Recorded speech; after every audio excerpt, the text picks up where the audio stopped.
Thank you, Hector, for all the wonderful work that you're doing. But I'd like to ask, where is the presence of the Latinx male in this voting cycle?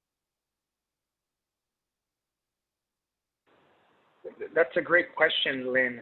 Thank you for that question. I think that historically, right, in the Latinx community, both men and women, they always refer to it as sort of the sleeping giant, right? If folks were to turn out on this election cycle and this election cycle, X person can get elected, right? But I think one of the challenges is that we've been taking it sort of election by election sort of case, as opposed to really digging in deeper on the issues that impact the Latinx community and other communities of color, which includes our African American community, our Black community. And of course, our API, our indigenous, which I think we want to engage them at the point where it's ready to, where elections are about to happen or the voting is about to happen, and not at a much deeper, longer term relationship. And I think without us really addressing the deep issues that impact our communities and really engaging them and doing like political education, a long term, not short term, we're not going to really get these sort of big numbers of folks that could vote, either haven't been registered to vote or some of them maybe could become citizens to register to vote but haven't done it because there's apathy, right? Like you mentioned it earlier, that people feel that, you know, is my vote really going to matter? Is it going to count? Whoever I vote for, it's the same thing.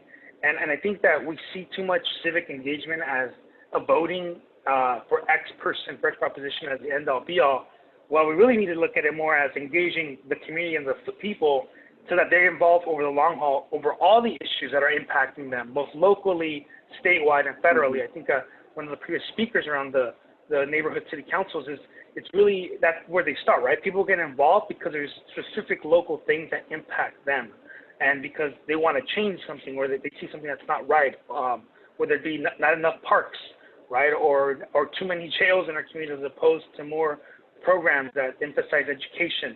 So I think once we identify those real issues, those deep issues that our community cares about, and we engage around that to get them involved, and then make the connection to politics and to civic engagement, then we're going to create a longer term person. We're not, I don't say we create them, but they're going to become, the light bulb's going to go on, right? And they're going to understand how politics impacts them on the daily life, both voting at the federal level for, you know, your senator, your president, but also, you know, state propositions, governor, but then your city school board member, as well as your, you know, city council members.